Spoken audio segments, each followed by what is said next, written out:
الا للہ الدین الخالص۔ افطار کے وقت دعا کو انفرادی طور پر اور اجتماعی طور پر زیادہ ترجیح دی جاتی ہے۔ سوال یہ ہے کہ صرف افطار کے وقت دعا کو مخصوص کر لینا کیسا ہے؟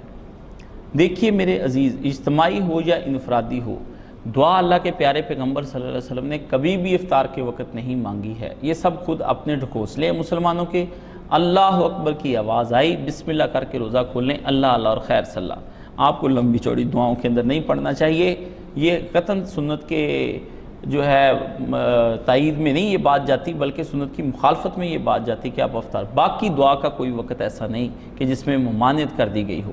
اس طرح کی اجتماعی دعائیں اکٹھی کر کے کرنا، یہ برکت اللہ کے پیارے نبی صلی اللہ علیہ وسلم نے نہیں کی۔ ہاں اب اپنے منہ میں کچھ مانگ لیں افطار کے وقت کہ یا الہی تو میری اس روزے کو قبول فرما، یہ جو میں اتنی محنت کی ہے اس کو قبول فرما، اور اس محنت کے برابر میں تو مجھے اجر عطا فرما، اور میری اس چیز کو بھی قبول و منظور فرما۔ احادیث میں آتا ہے کوئی نیک آدمی کوئی نیک عمل کرے نا، کوئی صدقہ دے، کوئی نماز ایسی پڑھے، تو اس کے بعد اس کو یقین ہو کہ یہ میں نے خالصاً للہ کیا ہے، تو اس کے بعد جو دعا کرے گا انشاءاللہ العزیز اس کی دعا لازمی قبول ہوگی۔ آپ نے واقعی کسی غریب آدمی کا جو ہے راشن اس کے گھر میں دے کے آئے، کسی کی تیمارداری کی، اس کو پیسے دے آئے، اس کے بعد آپ کو پتہ تھا کہ صرف آپ نے اللہ کی رضا کے لیے کیا، اس کے بعد اس عمل کا واسطہ دے کر آپ دعا کریں گے تو انشاءاللہ العزیز اللہ آپ کی دعا قبول و منظور فرمائے گا۔